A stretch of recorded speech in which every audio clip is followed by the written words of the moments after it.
ഇന്ന് നമുക്ക് കൊടംപുളി ഇട്ട നെയ്മീൻ കറി എങ്ങനെ ഉണ്ടാക്കാമെന്ന് നോക്കാം.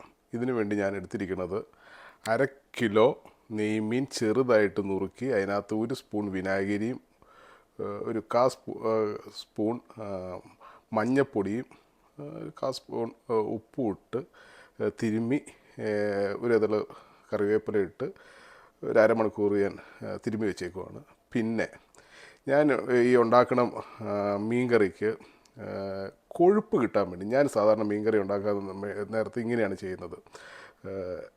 ഒരു 4 ചെറിയുള്ളി, ഒരു 1/2 ഇഞ്ച് നീട്ടമുള്ള ഇഞ്ചി, 4 വെളുത്തുള്ളി, ഒരു ഇതള് കറിവേപ്പില, ഇവ എല്ലാം കൂടി 1 സ്പൂൺ വെളിച്ചെണ്ണ ഒഴിച്ച് അങ്ങോട്ടിട്ട് ഒന്ന് വഴറ്റിയെടുക്കും.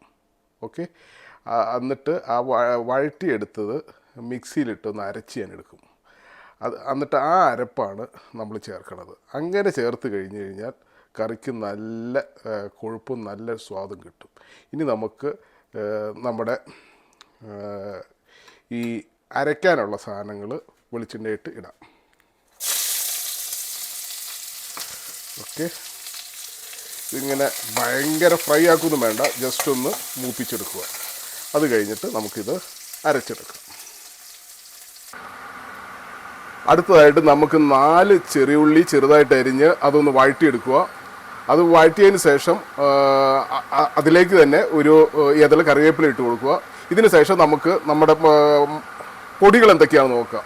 ഞാനിവിടെ 1/2 കിലോ മീൻ ഉപയോഗിച്ചിരിക്കുന്നത് 2 ടീസ്പൂൺ കിച്ചൺ ട്രഷേഴ്സിൻ്റെ ഫിഷ് മസാല, 1 ടീസ്പൂൺ മല്ലിപ്പൊടി, 1 teaspoon Kashmiri chilli powder, 1/2 teaspoon കായപ്പൊടി,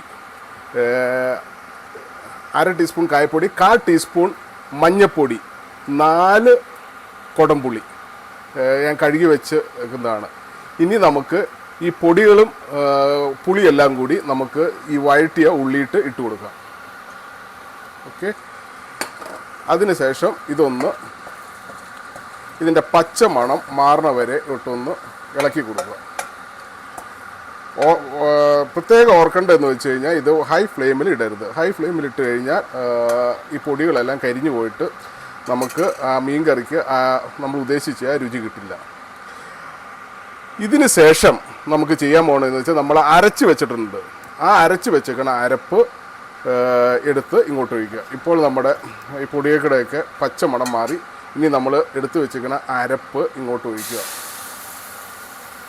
ഈ അരപ്പ് ഇങ്ങോട്ട് ഒഴിച്ച് ഇതൊന്ന് ചേർക്കുക. ഇത് ഇനി ഒന്ന് തിളയ്ക്കുക. തിളച്ചതിന് ശേഷം നമുക്ക് ഇങ്ങോട്ട് മീൻ ഇട്ട് കൊടുക്കുക. ഇപ്പോൾ നിങ്ങൾക്ക് കാണാം നമ്മുടെ മീൻ പീസുകളെല്ലാം ഇട്ട് ഞാൻ അരപ്പുമായിട്ട് മീൻ പീസുകളെല്ലാം നല്ല ഇളക്കി കൊടുത്ത് അതിന് ശേഷം നല്ല തിളച്ച ചൂടുവെള്ളം 1/4 കപ്പ് ചൂടുവെള്ളം ഒഴിച്ച് വെച്ചിട്ടുണ്ട്. ഇനി നമുക്ക് ഇത് ഒരു മീഡിയം ഫ്ലെയിമിൽ ഒന്ന് തിളയ്ക്കാൻ വയ്ക്കുക. എന്നിട്ട് നമുക്ക് ഒന്ന് മൂടി വയ്ക്കാം. ഇപ്പോൾ നിങ്ങൾക്ക് കാണാം നമ്മുടെ മീൻ നല്ലോണം തിളച്ചു. അത് എടുത്ത് ഞാൻ മാറ്റി വെച്ചിരിക്കുകയാണ്. അടുത്തത് നമുക്ക് കടുക് പൊട്ടിക്കാനാണ്, മീനിട്ട് നമുക്ക് താളിച്ചൊഴിക്കാനാണ്. അപ്പോൾ ഞാൻ 1 സ്പൂൺ വെളിച്ചെണ്ണ ഒഴിച്ചിട്ടുണ്ട്. അതിന് ശേഷം 1/2 ടീസ്പൂൺ കടുകും 1/4 ടീസ്പൂൺ ഉലുവയും കൂടി എടുത്തിട്ടുണ്ട്. ഇത് നമുക്ക് ഇട്ട് കൊടുക്കാം. ഓക്കെ, ഇത് നല്ലോണം പൊട്ടിയതിന് ശേഷം ഞാൻ 1 ചെറിയ ഉള്ളിയും 1 ഇതള് കറിവേപ്പിലയും കൂടി എടുത്തിട്ടുണ്ട്. അതുപോലെ തന്നെ 4 പച്ചമുളക് നീളത്തിൽ അരിഞ്ഞിട്ടുണ്ട്. ഞാൻ പച്ചമുളക് എപ്പോഴും താളിക്കാൻ നേരത്താണ് ഇടുന്നത്. അതിൻ്റെ കാരണം എന്ന് പറഞ്ഞു കഴിഞ്ഞാൽ നമ്മുടെ പച്ചമുളക് നല്ല ക്രിസ്പി ആയിട്ട് നമ്മുടെ മീൻ കറി കിടക്കും. എനിക്ക് ഈ പച്ചമുളക് നമ്മൾ മീൻ പറ്റിക്കാൻ നേരത്ത് ഇട്ട് കഴിഞ്ഞാൽ അത് അലിഞ്ഞ് ഒരു വേറെ രീതി കിടക്കും. എനിക്ക് അതിൻ്റെ ആ ടെക്സ്ചറും ആ ടേസ്റ്റും എനിക്കിഷ്ടമല്ല. നമ്മൾ ഇങ്ങനെ ചെയ്ത് കഴിഞ്ഞാൽ നമ്മുടെ കറിക്ക് നല്ല ക്രിസ്പിനെസ് കിട്ടും ആ മുളകിന്. ഇതിനി നല്ലോണം മൂത്തതിന് ശേഷം നമുക്ക് മീൻ കറിയിട്ട് എടുത്ത് ഒഴിക്കാം. അങ്ങനെ ഞാൻ നമ്മുടെ മീൻ കറിയിലേക്കകത്ത് കടുക് മൂപ്പിച്ചത് താളിച്ചേക്കുമാണ്. നല്ല രുചികരമായ നെയ്മീൻ കുടംപുളിയിട്ട കറിയാണ്.